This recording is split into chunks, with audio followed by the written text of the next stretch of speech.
Hello friends. सबसे पहले आप सभी को मेरा नमस्कार। मैं गुंजन कुमार आज फिर से नए वीडियो के साथ आप सभी को गुंजन लर्निंग प्लेटफॉर्म पे स्वागत करता है।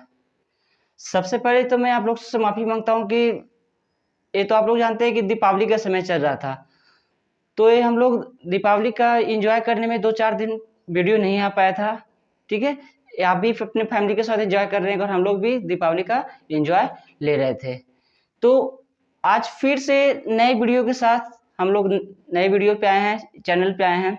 ठीक है, तो वीडियो स्टार्टिंग करने के पहले प्लीज़ मैं हर बार वीडियो में बोलता हूँ कि जो भी इस चैनल पर नए हैं तो प्लीज़ चैनल को सब्सक्राइब कर दीजिएगा और बेल आइकन को क्लिक करना ना भूलें, ताकि मैं जो वीडियो डालूँ, जो भी अपडेट्स डालूँ किसी भी सब्जेक्ट से रिलेटेड, कोई नए टॉपिक्स के ऊपर, एजुकेशनल से रिलेटेड, तो आपके पास डायरेक्ट पहुँच जाए। ठीक है, आप सभी के पास डायरेक्ट पहुंच जाए। तो हम लोग के आज का एक इम्पॉर्टेंट टॉपिक्स है। ठीक है, इस सभी टीचर्स के प्रति है कि एजुकेशनल लाइन से जितने जुड़े हैं, तो हम लोग जानते हैं कि मार्च का महीना जैसे ही आता है तो न्यू सेशन में आता है, तो सारे स्कूल्स में जितने फेमस स्कूल है, जितने नए नए सब स्कूल हैं, तो उनमें टीचर्स लोग क्या होता है कि इंटरव्यू के लिए एक दूसरे स्कूल में दौड़ना शुरू करते हैं।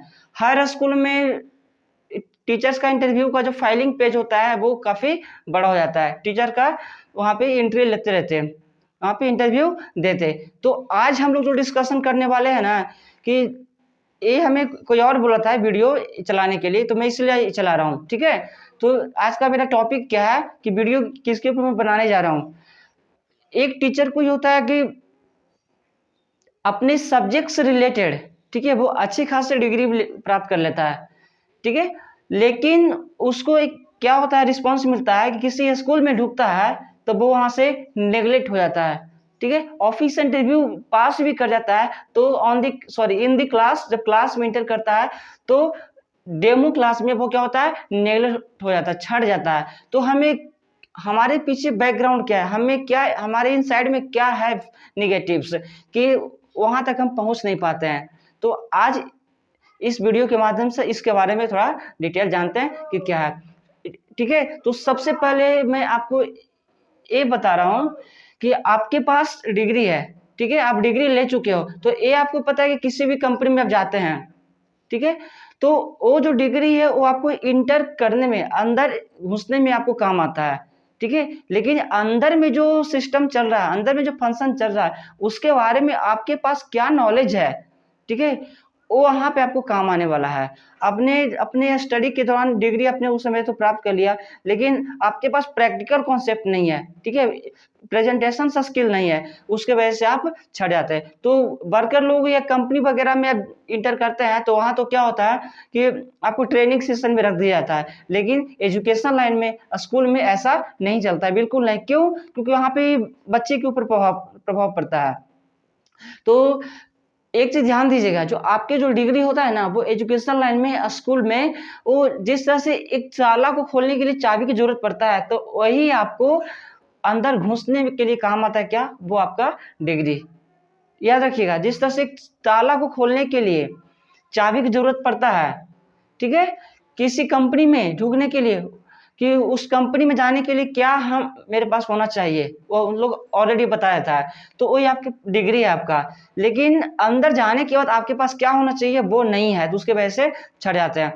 तो आज इसके ऊपर बता रहे हैं। ठीक है, तो इसमें ये ध्यान देना है कि अगर आप टीचर हैं, एजुकेशन लाइन में आप जाना चाहते हैं, या कोई आपके रिलेटिव से वो छट चुके हैं, ठीक है, वहां पे डेमो देने गए हैं, तो आपको करना क्या है कि 95% आप जो भी सबमिट की तैयारी किए हैं, ठीक है, तो एप्लीकेशन, फॉर्मल इनफॉर्मल, फॉर्मल जो मान लीजिए कि आप इंटरव्यू देने गए हैं तो एक एप्लीकेशन लिखना है प्रिंसिपल को कि हम वहाँ टीचर्स पोस्ट पे ज्वाइनिंग ले रहे हैं। ये 95%, 96% मैं आपको गारंटी बताऊं कि ये सभी स्कूल्स में ये नियम चल रहा है, सभी स्कूल्स में रूल लगा दिया गया है कि वो एप्लीकेशन लिखाता है। वो जो आप एप्लीकेशन लिखते हो ना, वो एप्लीकेशन में जो आपका जो लिखने की जो टेक्निक होता है, आपकी जो ग्रामेटिकल कॉन्सेप्ट है, वो आपके किसमें, एप्लीकेशन में दिख जाता है। तो फिर वो आप सही से कर दिए हैं तो उसके अलावा 2-3 क्वेश्चन वगैरह जो ही वो आपसे पूछताछ करेगा, उसके बाद आपको किस पे, इन दी क्लास में आपको भेज दिया जाएगा। अब यहाँ पे आता है कि क्लास का आपका क्या क्या प्रेजेंटेशन चला, वो सारा रिकॉर्ड्स बच्चा प्रिंसिपल को देता है, ठीक है। तो यहाँ पे टीचर्स लोग क्या होता है कि वहाँ से छट जाते हैं क्लास से। तो अब आपको क्या करना है, इसमें हमें भी क्या करना है कि ये हमेशा 90-95% बोला जाए तो टीचर लोग क्या करते हैं कि क्लास में फर्स्ट डे जब डेमो प्रेजेंटेशन में एंट्री करते हैं तो वहाँ पे ये होता है कि कई सारे टॉपिक्स के ऊपर वो डिस्कशन करना शुरू कर देते हैं, ठीक है, कितने सारे टॉपिक्स के ऊपर। लेकिन नहीं, ऐसा बिल्कुल नहीं है, क्योंकि हम भी देख चुके हैं, हमारे साथ भी हुआ था। अभी करीब करीब तो हम भी तो 6 से 7-8 स्कूल में पढ़ा के देखे हुए हैं, तो क्या फीलिंग्स अंदर होता है, क्या जाने के बाद हम लोग को फेस करना पड़ता है। तो आपको सबसे पहले प्रेजेंटेशन स्किल्स आपको है, आपके पास थोड़ा नॉलेज कम भी है ना, तो कोई आप किसी खास एक चैप्टर में कोई एक टॉपिक उठा लीजिए, ठीक है, जो डायग्राम वाले टॉपिक्स हो। ध्यान दीजिएगा, कोई आपको जो आपका जो सिलेक्टेड सब्जेक्ट है, किसी सब्जेक्ट के ऊपर नहीं जाना है, कोई एक सब्जेक्ट जिसके ऊपर आपकी अच्छी कमांड है, उस सब्जेक्ट का कोई एक चैप्टर आपको सेलेक्ट करना है, उसमें से कोई एक लंबा थ्योरी कोई होना चाहिए, टॉपिक्स डायग्राम वाले, वो डायग्राम अच्छे से उसको डेरिवेशन के साथ आप कर लोगे उसे, ठीक है, ताकि वो आपका जो एक्सटेंशन होता है, टाइमिंग होता है टिक्स का, उसमें आपको ले सके, ठीक है। लेने के बाद आपके उस पर कमांड सही से आ गया, तो अब क्या करना है कि आपके अपने घर में अकेले में रूम में जो आपका जो आपके टॉपिक्स के ऊपर तैयारी की हो, तो आपको सबसे पहले तो प्रेजेंटेशन जो खड़ा होकर कैसे बोलना है वो आपको इम्प्रूव करना है। तो आप मिरर के सामने खड़ा हो जाओगे, ठीक है, जो आपके घर के गोदरेज होता है, जो भी आईना वगैरह, उसके सामने आप खड़े हो जाओगे। खड़े होकर जो आप तैयारी की हो उसके ऊपर आपको वहां पे शेयर करना है। समझो कि आपके सामने जो आईना है, ठीक है, आईने में आपका आप ही का फेस दिखाएगा, अपोजिट में दिखाएगा, ठीक है, तो समझिए कि वही आपका ही फेस आपके ऑडियंस है, आपका स्टूडेंट्स है, तो वो आपको वहां पे बोलना है। अगर आप आईने में उस समय अच्छी से अपनी फीलिंग्स को शेयर कर पाते हैं तो समझिए कि आप क्लास में सही से शेयर कर पाएंगे। वहां पे अगर कुछ आपको हेजिटेशन आता है, हिचकिचाहट आता है, आप वहां पे रुक रहे हैं, तो आपको फिर से घर पे तैयारी कर लेना है, ठीक है। ये आप तैयारी अच्छे से कर लोगे ना, तो इतना करने के बाद आपको कंफर्म पता चला कि हाँ, हम कितना क्लास में अपन रिप्रेजेंट कर सकते हैं। तो अब इसके बाद गए क्लास में, तो कुछ नहीं करना है, सबसे पहले बच्चे को आपके टॉपिक्स स्टार्ट करने से पहले आपको अपना कुछ डिटेल बताना है।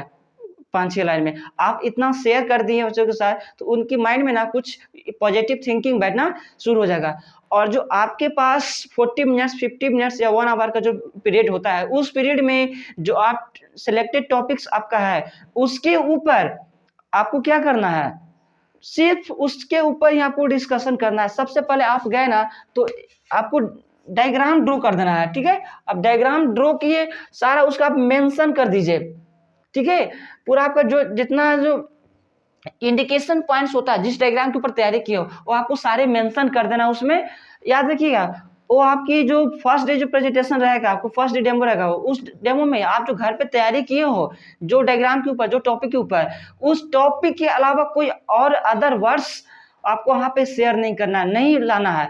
इसलिए नहीं लाना है कि आप अगर किसी दूसरे टॉपिक्स के ऊपर, डिफरेंट टॉपिक्स के ऊपर आप शेयर करते हैं, तो आजकल के जो स्टूडेंट्स हैं, जो बच्चे लोग हैं, डिजिटल इंडिया चल रहा है, तो कई सारे क्वेश्चंस उसके माइंड में राइज होते रहते हैं, तो वहां पे वो आपसे क्वेश्चंस करना शुरू कर देगा ना, तो आप वहां पे फंस भी सकते हैं, ठीक है। तो इसलिए यही होता है कि जो आप तैयारी कर रहे हो ना, जो आप यहाँ पे जो एक्सप्लेनेशन कर रहे हो, सिर्फ ऑन दी फोकस 110% उसके ऊपर आपको फोकस होना चाहिए, ठीक है।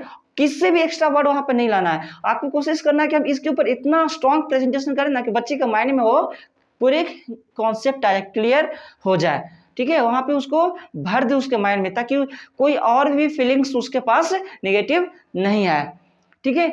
और अलग से आपको क्या बोलना है कि देखिए, इस डायग्राम जो आपने जो एक्सप्लेनेशन कर रहे हो, तो उसमें इतने सारे पॉइंट्स आप दिखा दीजिए, उसके कुछ अलग पॉइंट्स वगैरह यहाँ पे लेके आप बताइए, ताकि आपका टाइम 40-50 मिनट या 1 आवर का लगता है, उसमें बच्चे वहाँ पे एकदम थकने टाइप में हो जाए। इतने आपको एक टॉपिक के ऊपर डिस्कशन करना है, इतना आप करोगे ना, तो मैं गारंटी बोलता हूँ ना कि आपका जो फर्स्ट डे होता है, फर्स्ट डे प्रेजेंटेशन, जो बोलते हैं कि यहाँ पर first day presentation is the last day presentation, आपका पहला दिन अगर अच्छा गया ना, तो आपको एंट्री लेने से कोई नहीं रोकेगा, और आपको फुल, जब तक आप वहाँ पे सर्विस दे रहे हैं तो आपका वहाँ प्रेजेंटेशन अच्छा रहेगा। आपको वहीं फर्स्ट डे प्रेजेंटेशन से आपका रिकॉर्ड्स वहाँ से स्टार्टिंग होता है आपकी, ठीक है, रनिंग वहाँ से आपके स्टार्ट हो जाता है। बस इतना। और एक चीज़ ये करना है, ध्यान देना है कि इंटरव्यू के लिए वहाँ पे चले जाते हैं तो जैसे ही आप इंटर करते हैं प्रिंसिपल चैम्बर में तो वहाँ पे आपको डायरेक्ट एंट्री नहीं लेना है, मे आई कम इन एक करना है यहाँ पे, तो कैन आई कम सर, वहाँ पे बैठ गए तो जब तक आपको वहाँ पे कोई बैठने के लिए आपको नहीं बोले वहाँ पे आपको खड़ा रहना है। प्रिंसिपल से अगर आप उस लायक होंगे तो वो आपको डायरेक्टली वहाँ से बोलेंगे कि हाँ हैव ए सीट सर, ठीक है, आपको बैठने के लिए बोलेगा तब आप वहाँ पे बैठ सकते हैं, ठीक है। अब इतना हो जाने के बाद आपको सबसे पहले डिग्री वगैरह रिज्यूम होता है, आपको कुछ वहाँ पे देना नहीं है, वो आपसे पूछना स्टार्ट करेंगे, वो आपसे बातचीत करना स्टार्ट करेंगे, तब आपको वहाँ पे शेयर करना है, देना है। और आपकी जो एप्लीकेशन होना चाहिए इतनी स्ट्रॉन्ग कॉन्सेप्ट, इतनी स्ट्रॉन्ग स्किल के साथ ग्रामेटिकल कॉन्सेप्ट इतनी स्ट्रॉन्ग हो ना कि उनको लगे कि हाँ आपका जो अभी सारे स्कूल्स में 910% अगर बोला जाए, ठीक है, तो आपको उसमें एक एप्लीकेशन फॉर्मेट चल रहा है सभी स्कूल्स में, वो आपका अच्छा निकल गया ना तो वहाँ से प्रिंसिपल को माइंड में वो पॉजिटिव फीलिंग्स आना शुरू हो जाता है, ठीक है। तो इतने एक टीचर्स के प्रति ये आप वहाँ पे सोचिए, आप इतना रखना पड़े, इतना आपको जो मैंने बोला एक कंपलसरी करना ही करना है, ठीक है। नहीं तो क्या होता है ना कि आपने अपनी एजुकेशन के दौरान, स्टडी के दौरान बहुत अच्छे से किए हो और आप जॉब के लिए जाते हो, स्कूल में जाते हो, एजुकेशन लाइन में इंगेज होने के लिए जाते हो तो वहाँ पे आप छट जाते हैं। कोचिंग में तो कुछ नहीं होता कि 2-4 बच्चे कुछ भी होते हैं, अपने घर पे बैठा के पढ़ा रहे हो तो कोई दिक्कत नहीं होता है, लेकिन जब आप बड़े संस्था में जाते हैं, स्कूल में जाते हैं तो वहाँ पे आप छट जाते हैं। आपके पास हथियार भी है फिर भी आप वहाँ से मरा के आ जाते हैं, ठीक है, आप छट के आते हैं तो ऐसा लगता है कि जो आपने एजुकेशन की हो, जो आप पढ़े हो, जो आपने टाइम दिया, स्ट्रगल किया, वो आपके लिए आपके लाइफ में सब बेकार चला गया है। तो मैं आपसे सिर्फ इतना ही बोलना चाहता हूँ कि आपका डिग्री के साथ और भी ये सब अलग चीज़ है जो आपको तैयारी के साथ जाना पड़ता है, ठीक है। तो उम्मीद करता हूँ कि ये वीडियो आप लोग को अच्छा लगा होगा, ज़्यादा से ज़्यादा शेयर करें, ठीक है, ताकि और सभी के पास ये वीडियो पहुँच जाए। धन्यवाद, थैंक यू।